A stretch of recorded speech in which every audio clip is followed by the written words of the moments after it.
Today, of course, we're here with Sarah Jaquette Ray to discuss her book, A Field Guide to Climate Anxiety, How to Keep Your Cool on a Warming Planet. A little bit about the book. A youth movement is re-energizing global environmental activism. The climate generation, which consists of late millennials and iGen, or Generation Z, is demanding that policymakers and government leaders take immediate action to address the dire outcomes predicted by climate science. Those inheriting our planet's environmental problems expect to encounter challenges, but they may not have the skills to grapple with the feelings of powerlessness and despair that may arise when they confront this seemingly intractable situation. A Field Guide to Climate Anxiety is Gen Z's first existential toolkit, if you will, for combating eco-guilt and burnout while advocating for climate justice. Sarah Jaquette Ray teaches environmental studies at Humboldt State University in Arcata, California, and is the author of The Ecological Other, Environmental Exclusion in American Culture. A couple of house items. You're muted, of course, but I encourage you to ask questions for Sarah at any point throughout the program, as we will have time for a Q&A at the end. We have a one strike policy in the chat. Please no hate speech or trolling. If we see any of that, you'll be removed from the event and won't be able to get back in. So don't do that to yourself. Don't do that to us, please. If you'd like to order a copy of A Field Guide to Climate Anxiety, you can do that through Booksmith, as I mentioned. I'll drop the link in the chat here shortly. I think that's it for me. Thank you all again for being here, and Sarah, congratulations on the book. Thanks for being here with us today. Yeah, thanks, Evan. Thanks to Booksmith, and thanks to UC Press for connecting me. You can hear me okay? Yep, cool. So I'm just going to start today with a brief reading about how it is that I came to be thinking about writing this book, and go into a little bit more about the organization of the book, why I think this book is doing something a little bit different than most climate change books, and make some connections between the crises that I'm thinking about for this book and how they relate to some of our current situation that's going on. And then I'd love to hear your questions and conversation about this. So I can't wait to hear your thoughts. So this is a part of the introduction called My Story. Early in my teaching career, I saw my purpose as giving students the intellectual tools to grasp the connections between different kinds of environmental and social problems. I tested students on such concepts as environmental justice, structural violence, and externalities. I asked them to deconstruct their assumptions about nature and the way ideas about nature shape how different communities of people are treated. I taught them how issues of social injustice are tied to environmental issues.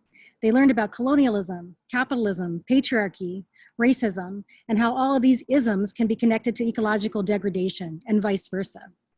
They learned, I thought my job was to dazzle them with the extent and the scale and the scope of these interconnected problems, just as environmental science instructors see their mission as disseminating information about how ecosystems work and how human activities impact ecosystem health. Our content may have been different, but our subtext was the same. If you're not horrified by all of this, then you're not paying attention. I measured my success by my students' ability to see more problems in the world and to question their cherished truths. My assumption was that the more students learned about the problems and questioned their own intentions, the better equipped they would be to address environmental problems in a socially just way. Most environmental messages, from documentaries to news reports, are crafted with a similar premise. When audiences can see the problems of the world, they're more likely to go out and try to fix them. I felt I had done my job when I crushed my students' naive, tree-hugging idealism and replaced it with a critical analysis of power. You love wilderness? Don't be a fool. It's socially constructed. Do you love animals? How childish. You're just projecting your anthropomorphism onto them, when you should really be concerned about the chemicals in your water. You love natural beauty? How elitist. You're just a privileged American. You love science? Don't be duped. It's the product of patriarchal colonial capitalism. It took me a long time to figure out that these assaults on students' passions were not just creating discomfort. I had made the students feel guilty about pursuing any kind of pleasure, in nature or otherwise.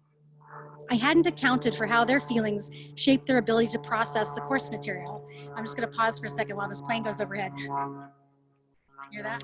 I'm on the flight path.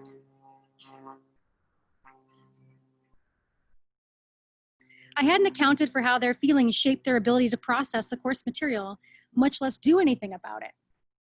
I suddenly realized that their emotional responses to learning the extent of the planet's problems and their own complicity in those problems could actually derail our efforts together.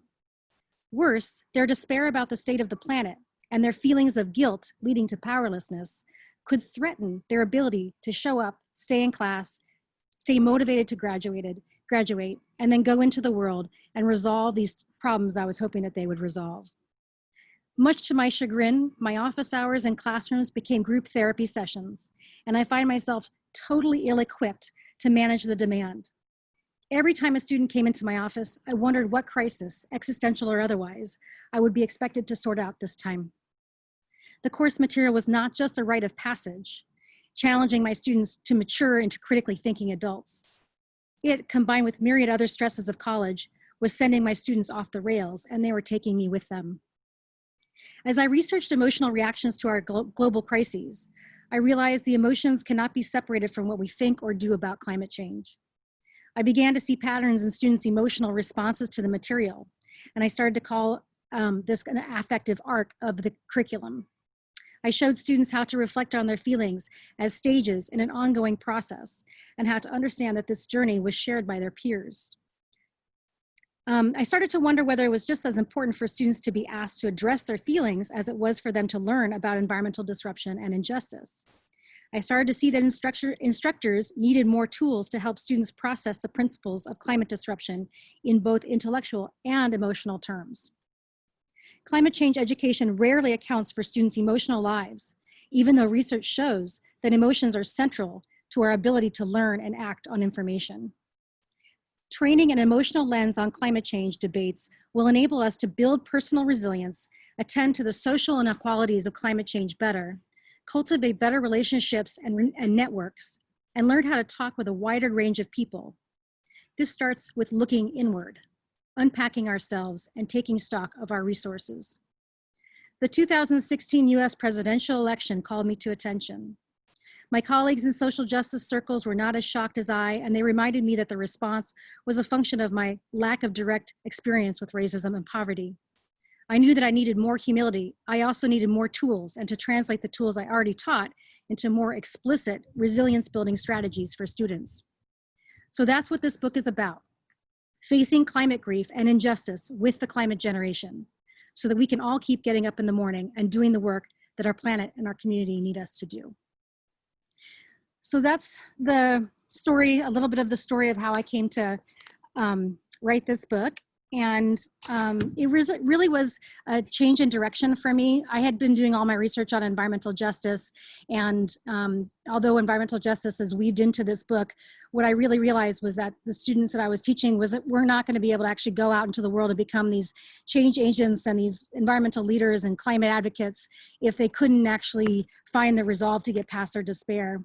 And so I realized that the tools that we needed as educators and as students coming through college were actually more existential and emotional resilience tools, as much as they were some of these forms of analysis and content.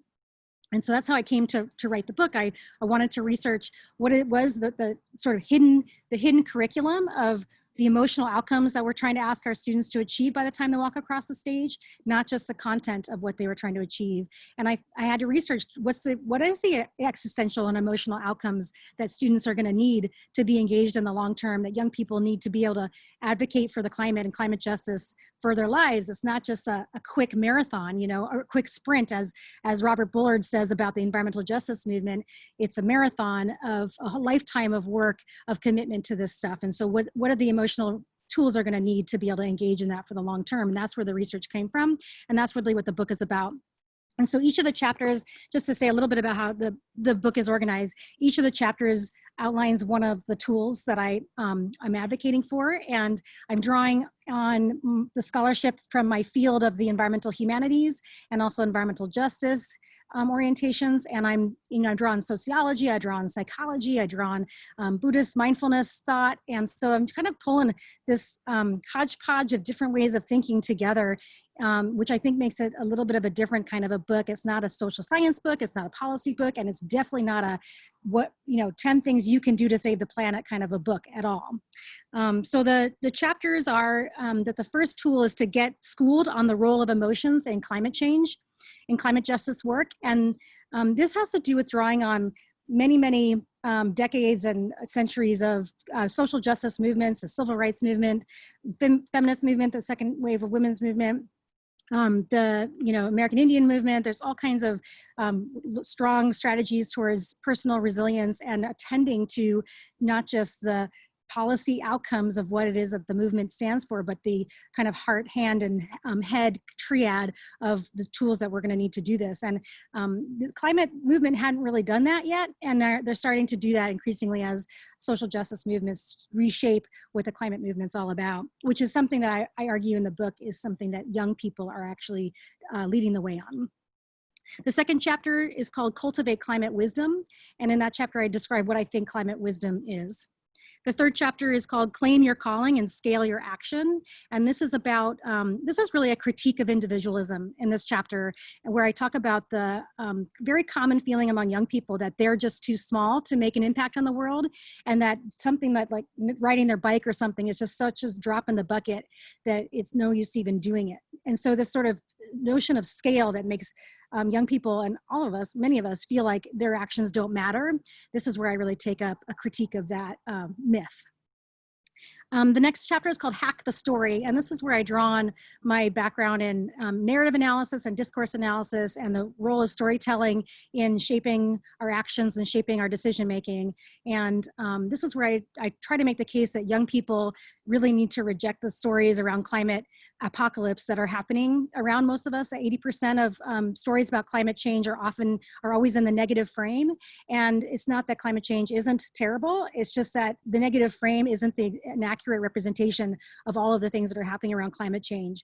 And I advocate here for a real correction of that negative story in thinking about things like solutions journalism and surrounding young people needing to surround themselves with stories of people doing positive things. And also young people rewriting their story for themselves and not thinking that the story that's being told about the planet is an inevitability.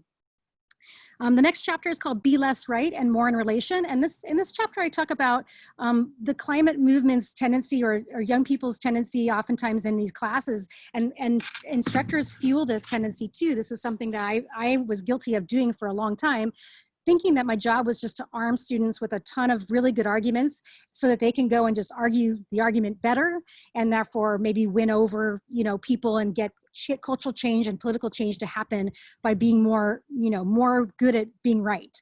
And in this chapter, I sort of challenge all that and re-engage more thinking about all of the research that's out there on the importance of social capital, the importance on trust, the importance of community building as a priority or the ground from which social change can happen rather than sort of a top-down being right.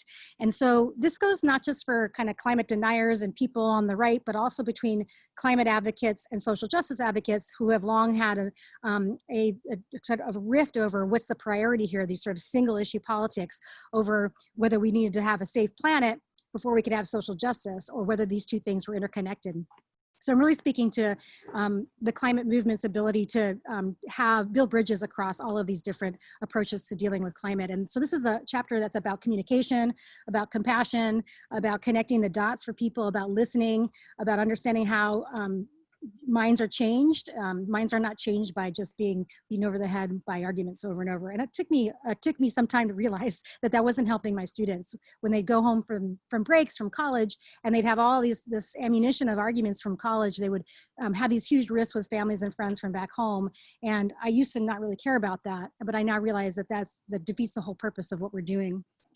The next chapter is called Move Beyond Hope, Ditch Guilt and Laugh More.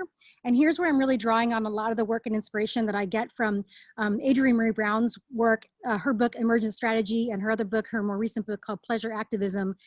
Just sort of blew my mind that the environmental movement has been a really kind of depressing place. Students often come to environmental studies thinking, oh, this is going to be depressing. And I thought to myself, and many people have been saying, and young people are leading the way on this, let's make this fun, right? This should be pleasurable. And so this chapter talks about making the work be fun and pleasurable and reorienting the reasons that we are doing what we're doing around the emotion of desire or pleasure rather than around guilt or sacrifice. And so I'm engaging a lot of people's work on affect theory and affect studies and thinking about the cultural work that different types of emotions do. And so I reject guilt as a useful emotion, and I think guilt has been kind of the main emotion of the environmental movement for some time.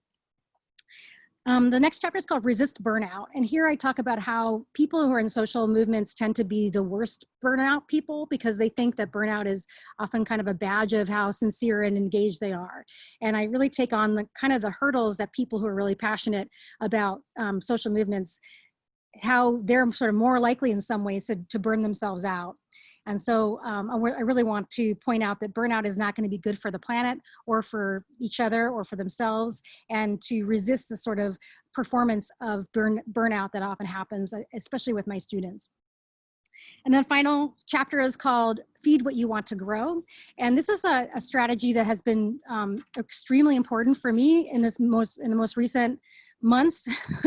It's drawing exactly from Adrienne May Brown, and of course a long history of thinking about feeding, which wolf do you feed? And there's sort of stories around, knowing that wherever we put our attention, and there's also neuroscience to back this up, knowing that where we put our attention and what kinds of pathways that we, create in our neuroscience and our neurology, that those kinds of attention, the focus of our attention creates more of what it is that we're attending to. And so when I think about the way I'm feeling about, and the way many people are feeling right now about the state of the world, the planet, police brutality, the issues of racial injustice really coming to a reckoning in the US right now and across the globe, the rise of authoritarianism that's happening across the globe, and not to mention COVID, or not to mention even climate change, which is what this book was originally about. We think about it's very difficult to not get sucked into a real dark hole of how bad things are. And it's not that those things aren't true, but in order for us to preserve our long-term resilience, we do really need to feed what we want to grow. And so what is it that we're really afraid of losing when those things are happening? And that's where we need to put our attention and energy, like sunlight and fertilizer and water, on, a small sprout growing. So the final chapter is really about turning our fear and depression and anxiety about what's happening into love and tenderness towards the things that we want to grow, even if it's in a small scale and just in our immediate lives. And that's something that we can all do. And so that's the organization of the book, and that's a little bit about my story. I think that one of the things I really want to mention about the connections between climate anxiety and our current state of racial injustice, protests, and and certainly COVID, is that there are some really good connections being made, especially among activists right now, around what's happening with COVID and climate change and the protests, and that these things are really interconnected. And so when this book first came out, several folks have asked me, do you think climate is going to take a back seat to COVID and to the protests? And I think it's an interesting question, and I think it's a really legitimate concern, and a lot of people are really worried about that. And I think there's a possibility that in sort of rebuilding whatever we rebuild back, and in the retaliation against these movements, there could be some danger in things in climate change really taking a backseat to some of these other concerns. But I have a lot of hope around the fact that people, especially young people, are making these connections between police brutality, which is sort of a really spectacular form of violence that we can catch on video and see and be shocked by, and then what Rob Nixon, who's a post-colonial scholar, calls slow violence, the slow violence of things like environmental racism and the citing of pollutants in people of color zip codes, and also climate change, the health consequences to climate change.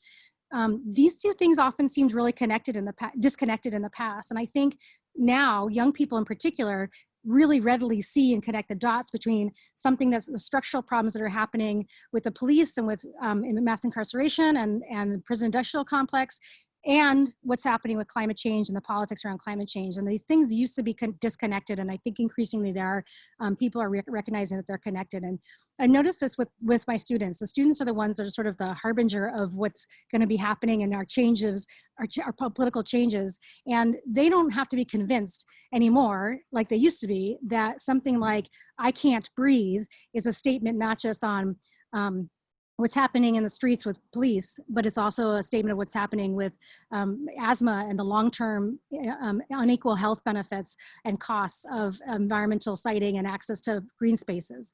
And so those two things being connected, I think it makes it super easy for young people at least to see the connections between things like COVID and climate change as well, that climate change, just like COVID, is not going to be borne out equally across different races and populations and classes and genders and geography. It's not going to be a faceless thing. It like, you know, Kamala Harris said, COVID knows exactly how we see each other. And just the same thing with climate change.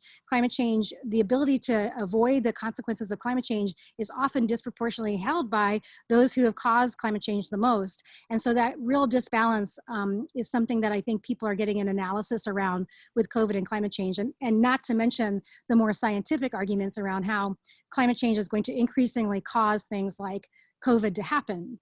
So there's not just a structural analysis around the causes of it, but there's a real material analysis around how climate change is going to create things like COVID. And so we're really, in thinking about how to address COVID, we really need to go back to the arguments about how to address climate change, because they're coming from the same roots. And I'm sitting here right now, and I don't know about the rest of you, but I'm in Northern California, in Arcata, California, also known as Gudini, which is the land of the Wiyot, the unceded lands of the Wiyot tribes. And there's huge amounts of smoke in my air, although I am outside. I'm outside to get away from my kids because I'm also homeschooling 2 kids right now. But there, you know, it's the same thing with the fires, the same things that's going on all throughout California in the last few weeks with the fires. These are all connected things. And as we've seen it on the news, we know exactly that the increase of extreme weather events and the increase of fire are all going to be unfolding out of a result of climate change. I don't think people are as in doubt as they used to be anymore. And I think young people are the reason for that. Overwhelmingly, young people, something like 75 to 80% of young people, even across political parties, are very concerned about climate change. And you can look up the exact data on that by just going to the Yale Climate Communication Center. They've done every year or every 2 years, they do a kind of a survey of Americans' values about climate change called Climate Change in the American Mind. And they separate, based on demographic and age, how concerned people are about climate change. And young people are overwhelmingly very concerned about climate change. So I think that paying attention to young people, paying attention to what's happening with Generation Z, which is something I really wanted to do in this book, gives us a different kind of hope or a different kind of analysis around these problems, that if we just pay attention to what's happening in dominant political discourse, we really miss out on those analyses and those kinds of ways, paths forward. So anyway, I'm gonna wrap up there and think about having conversation at this point. I've spoken for about 28 minutes, so I'd love to hear from you. Thank you so much, Sarah. That was great. And while we're waiting for questions to come in, if you do have any questions, please drop them in the chat, and Sarah will be happy to answer them. I was wondering about something you said early on about how you mentioned something along the lines of kids. You realize kids would not be able to kind of confront the challenges of climate change unless they were able to kind of overcome their own anxieties and grief around this. And I'm wondering if you found in your research that that particular anxiety works different in kids than say general anxiety of, growing up and being a teen and the kind of transition into adulthood. Obviously, there's a lot of anxiety around that already, and I'm just wondering if the particular climate anxiety for kids is different. I love that question. Thank you. Yeah, so there was this moment where I thought, when I started doing the research, I started seeing that, in fact, young people have more anxiety and more depression, loneliness, and anxiety. There's this whole research study that young people's loneliness. Loneliness is an epidemic currently right now, of course, across American society, but with young people, it's significantly worse. Suicidal ideation, all of these mental health kind of background issues were exponentially getting worse since about 2012 or so.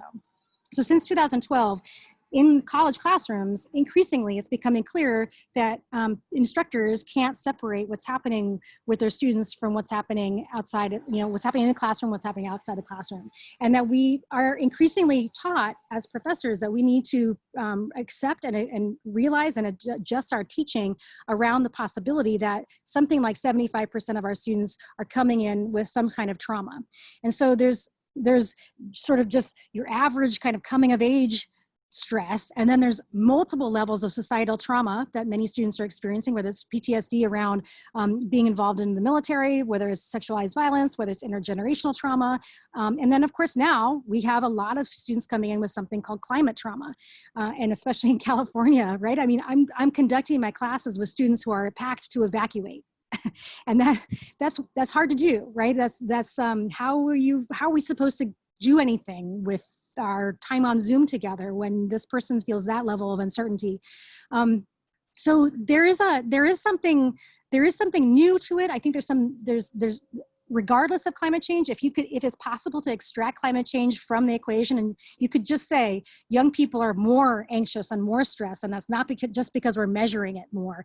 And there's different debates around this. There's a ton of literature out there that talk about why it is that that's happening. Is it technology? Is it social media? I'm not going to wade into that stuff at this point, but there is a background level of stress and anxiety and loneliness and suicide that's happening with young people that's worse than it's ever been before.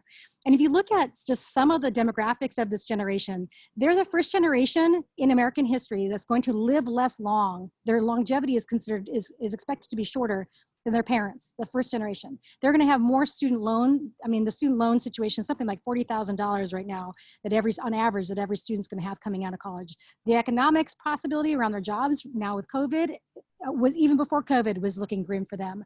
They're also going to be the first generation who's going to have going to be economically less well off than their parents. And so if you look at the kind of broad sweeps of demographic information around this generation and this mental health landscape, it's not great, right? It's kind of awful. And then you add COVID and you add climate change onto it. You add, this incredible, moment of upheaval that's happening in this country right now, reckoning around race. There is some significant situation going on right now.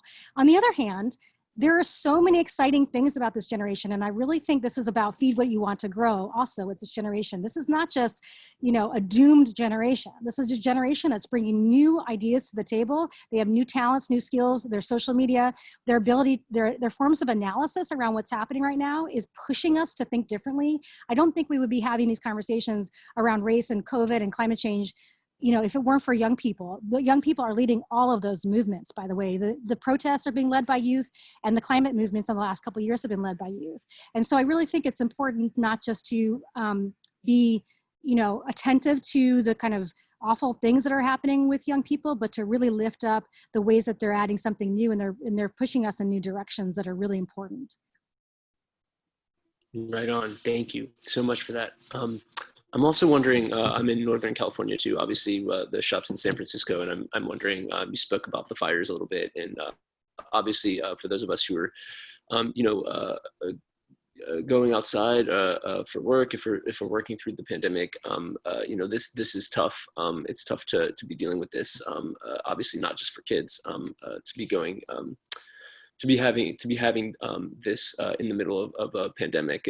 They are compounding, and I'm wondering if there are certain tools in the kit, if you will, that you might share with us who are having a hard time dealing with this right now. Yeah, I mean, I wish I had the balm, I wish I could.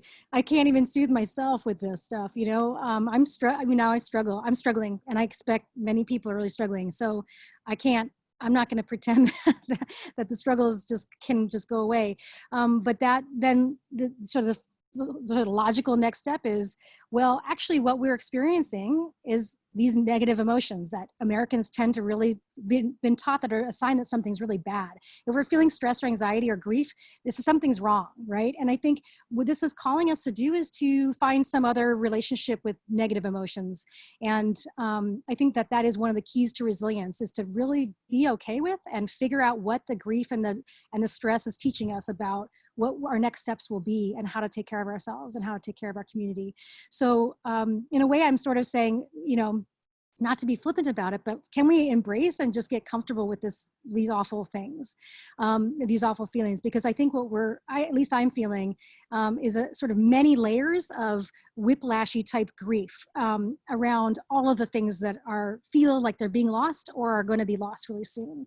And that I don't want to feel that way. I don't want to feel that way. I have little kids. I want to grow into this world. I see these students in my classes. I want them to feel hopeful about what their lives are going to be like.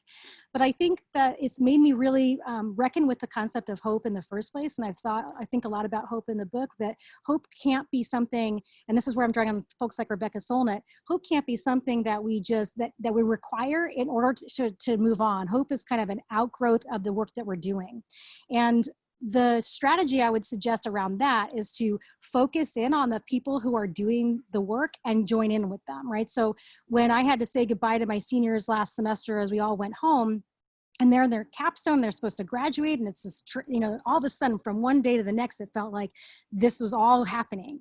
And I said to them, this is actually now your new capstone assignment. Your new capstone assignment is to practice the resilience building and the community building. And the climate emergency is upon us, and it's called COVID. So what are you going to do, and who are you going to be in this moment? And a good number of them, and I can't say all of them went and did this, but a good number of them dealt with their anxiety about this stuff by just diving into the local mutual aid efforts and just taking care of people, because that's what they were learning to do in their major, and that's what they knew was going to have to happen in the apocalypse. And so they saw, this is the moment, time's now. It's not in the future, it's now.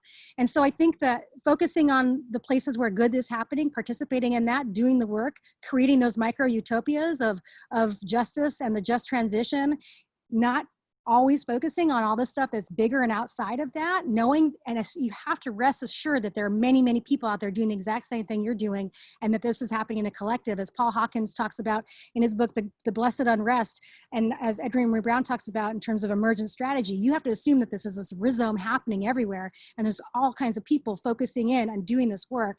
Otherwise, the despair and the expectation for some obvious evidence that it's working is going to trip us up and make us not do that. And also there's a real, in the book, in the chapter on Hack the Story, I talk about the intense focus. Neurologically speaking, we focus a lot on the negative. We have something called a negativity bias. That's sort of part of our reptilian brain. We're always scanning the horizon to see what danger lurks out there. And then whenever we keep focusing on those negative things, we sort of drill down those pathways in our minds to focus on the negative. And then that's kind of a crazy cocktail with the way the media focuses on the negative, because if it bleeds, it leads, right? So it's well known that the media focuses on negative. So really having a very thoughtful, conscientious, deliberate relationship with the news and the media that we consume is a strategy that I highly recommend. It's not about denial. It's not about sticking your head in the sand. It's about really trying to acknowledge the fact that overwhelmingly we're going to think that the world is a lot worse off than it possibly is, and especially need to counterbalance that with some good things that are happening, because otherwise, turns out psychologically, when we think of only the negative happening, we actually will get apathetic and not do things. So it's not, it's a counterproductive negative feedback cycle, if you will, of not doing anything to fix the problems. So a relationship with media, awareness of how this happens with our psychology, awareness of, the grief and the negative feelings being okay, and trying to figure out how to live in those feelings. They're instructive, and they're telling us what to do next. And so it's pretty counterintuitive in this culture, I think, to do that. Thank you very much for that. You've talked a little bit about the fact that we need to let go of like eco guilt, and that's part of kind of being able to address the situation squarely. And I'm wondering if you could just talk a little bit more about how we do that. Like how do we let go of the guilt? Yeah. Well, the guilt, again, is instructive, right? What is the guilt telling us? And guilt is often, so in the book, I talk about how guilt, there's been a lot of really good analyses of white guilt within the racial justice movements in the US. And one of the arguments around white guilt is that white guilt actually becomes an excuse not to engage in the work. And people don't like the feeling of guilt. And so people tend to feel like this problem is solved when I don't feel guilty anymore. And that's not true. And so guilt can actually be a very conservative feeling. It can be an affect that doesn't actually lead to solving the problems that have made you feel guilty in the first place. Guilt has its place and its purpose, and I'm not just suggesting that we reject it entirely, but in general, I would say that guilt is not a useful affect for the kinds of results we're trying to get to. And so weirdly enough, the environmental movement, for the last I want to say 50 years, the environmental movement has kind of deployed guilt as its main thing. And maybe we could say that the successes of the environmental movement have been because of that. But I'd say in this moment, that's not, young people are calling us to change that. Young people don't want to operate in guilt. When I do an exercise with my students called the environmental privilege knapsack exercise, where students have to sort of reckon with their environmental values in terms of their relative privilege to access to power.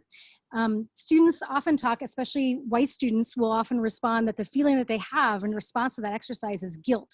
And I've lost so many students from the major, white students, potential allies, because of the fact that most of what we're learning makes them just feel guilty. And I argue in the book that we need less stick and more carrot. And it's really a radical thing to think of the environmental movement or the climate movement or the climate justice movement as a movement of pleasure and abundance rather than scarcity. I mean, scarcity has been like a key word for the environmental movement for I don't even know how long. But what would happen if we thought about the environmental movement as a place of abundance, of like having a lot of things that are pleasurable rather than deprivation and denial, right? So I'm just trying to be provocative to think this way because students come in and they say this, right? Students say, hey, when I started volunteering at this farm, I realized how abundant everything was, how much love there was, how much growth there was, how much capacity that we have for this kind of change. And it sort of blows my mind, right? It's not the way the environmental movement has defined itself in the past. And just as much for the climate movement as it is for racial justice, guilt is not a very useful emotion. Thank you. That's very helpful to hear, especially like the idea of more carrot. That's a great way to frame it. I've got a question that's just coming from Paul. I believe you mentioned the climate generation. Are there specific events or experiences that help that generation define itself? And how do they define the generations that came before them? Thank you, Paul, for that question. Wow. That's the kind of question that I'm going to give you an answer, but that I'm going to be thinking about for like weeks to come and thinking, oh, I wish I could have said that. So the climate mood generation, I would say, so I do this assignment in the first week of class with my first year students where I say, what turned you on to environmental studies? What was the watershed moment for you? And it seems crazy to say this, especially since so many years have passed since 2006, but many of them still cite seeing Al Gore's An Inconvenient Truth. So An Inconvenient Truth has been out there since 2006, changing generations for I don't know how long, right? And then a lot of films, so like The Cove and different types of environmental films that are really quite alarming, right? And it's both positive and it's encouraging and discouraging to me that media is so constructed to have these affective ethos kind of, or pathos experiences with people, and they can be wrong and bad just as they are good, right? At the same time, it's encouraging to me that that a cultural text can have such an impact and really change things. And so I'd say that Inconvenient Truth was kind of an initial movement, and I'd say that in the last 4 or 5 years or so, especially since Standing Rock, we've seen a lot of folks, young people, coming into the environmental movement or the climate movement with a justice orientation, and that we see these streams coming together in ways that they hadn't before. So I'd say Inconvenient Truth is kind of the beginning of the youth movement around this. Then we have Standing Rock, which made everybody realize that these things were interconnected, the social justice aspects around questions of like sovereignty and questions of, police brutality were in fact climate issues too, migration, immigration issues. So you have young people kind of figuring that out around in the last 5 years or so. And then I'd say for sure, you can't deny the last 2 years of the school strikes that have happened with the youth climate movement. And that has been unbelievably intersectional. I mean, the diversity of the movement, the new terms by which Greta Thunberg and others are calling for demands, they're using a different language. This is not just about change your lifestyle behavior. This is about structural change and accountability at the highest level. I mean, where are these people getting this stuff, right? So there's something happening, an analysis of structural power that's happening with the youth movement that I think has happened in the last 5 years, and certainly culminating in the youth movement. How do they perceive older generations or previous generations, I think was the question. And, if you look at the signs that were in the school strikes, there's this kind of resentment, undertone of resentment. And I'm thinking here about the fact that baby boomers and even folks in Gen X like myself maybe got to benefit a lot from an extractive system, an extractive economy, and we're doing just fine because of that. And we got to enjoy what's like kind of normal course of life plans. We got to think about having kids and, doing that, having a job and maybe retiring one day. And young people are thinking that's not gonna be possible for me. We're gonna have to redefine everything. The whole system is broken, and I'm gonna be the one who has to clean it up and fix it. And if I'm gonna do that, I'm gonna fix it and put it in, make it into something else than what you guys have been experiencing. So I think there's a real sense of you got to benefit from this, and now we're stuck with it. And there's a certain resentment there. That said, I think that there's something that the kind of elders from that generation can teach the younger generation around things like how to figure out how to stay in a movement for the long haul and maintain your kind of personal well-being while you're doing that. Because I think young people are in particular, with the prefrontal cortex is not being developed, quite yet, are real prone to thinking that they're the first people to go through a terrible historical moment, and the sort of drama of that and the sort of angst about that could be tempered with a little bit of historical perspective, a little bit of perspective about how other social movements have suffered and kept going, right? Thinking about the movement for apartheid, ending apartheid. There's so many, moments where this has happened historically that I think young people often think that this is the worst one that's ever been, and there's nothing as bad as this has ever been. And it would actually give them a lot of empowerment to realize that they're in a long line of people who have struggled to improve the world. So there's legitimate resentment and also something to learn there. Thank you, Sarah, and thank you again, Paul, for that question. Just last call for questions. We'll give you guys a moment in case anybody has another question. Meanwhile, I just wanted to say that this has been the fifth in the sixth event series with UC Press. It continues and concludes. In fact, next Monday on Labor Day, we'll be hosting Joe William Trotter Jr. To discuss his book, Workers on Arrival, Black Labor in the Making of America. I'll drop that link here in the chat. See if we have any other questions for Sarah. It looks like you've answered all questions, Sarah. Thank you so much for spending some time with us today. I really appreciate you being here and braving the air quality for us all. Yes, thank you very much, and everybody stay safe. And this was a real honor to be invited. So thank you so much.